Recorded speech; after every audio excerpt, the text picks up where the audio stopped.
Lalagyan natin ng ating chicharon. Diba? Lagyan tayo ng chicharon.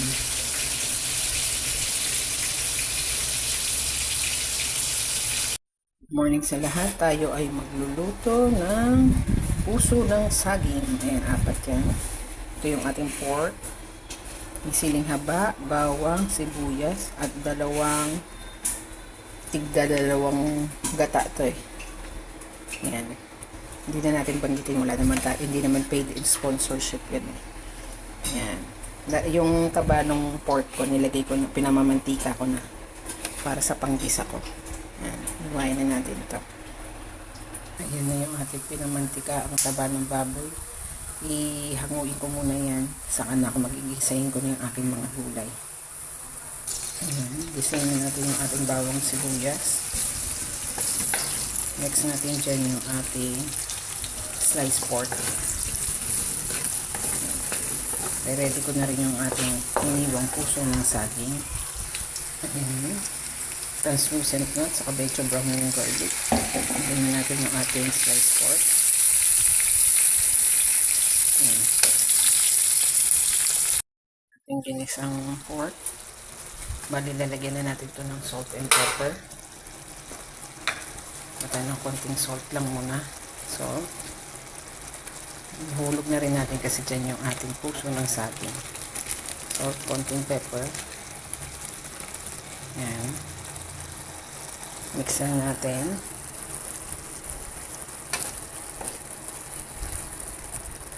Sabay na natin dyan yung ating puso ng saging. Ito, hulog lang natin.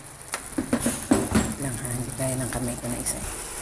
Ayan, nilagay ko na yung ating puso ng saging. Pag nagmantika na ito, lalagay na natin yung ating gata. Yung first 2 gata muna.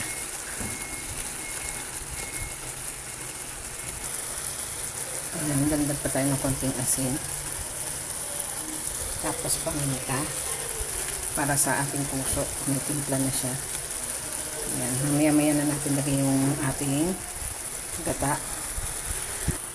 Ayan, bubuhos na natin ang first 2 gata. Ayan. Ayan.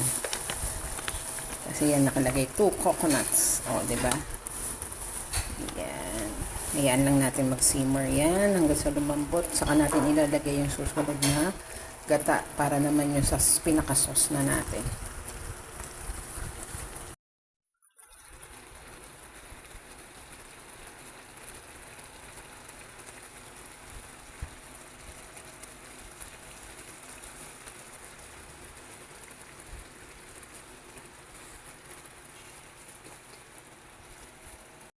Natin after 15 minutes na pagpapakulo ng ating yung gata, pagpapalambot, yan na yung itsura.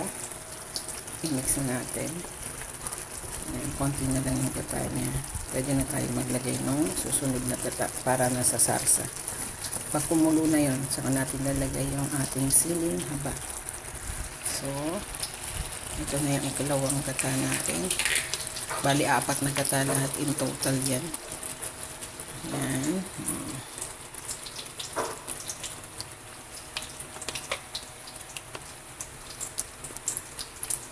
Yan, para masarap magata.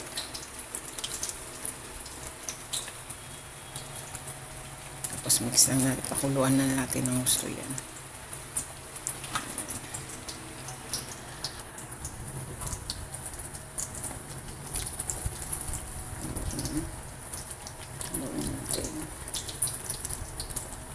Para malambot din yung pork natin.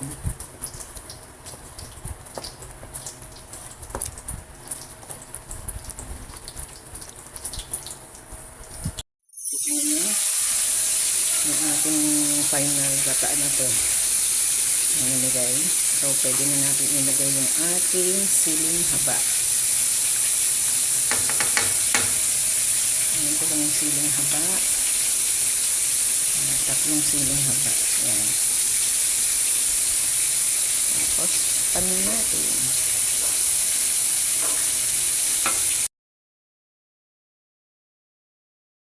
Lalagyan natin ng ating chicharon.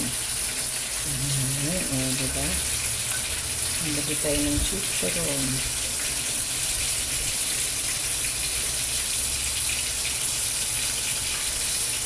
Ayan o, tingnan nyo, nadudurog na siya sa daliri. Yan. Yan ang ating pinustang pork fat. Yan.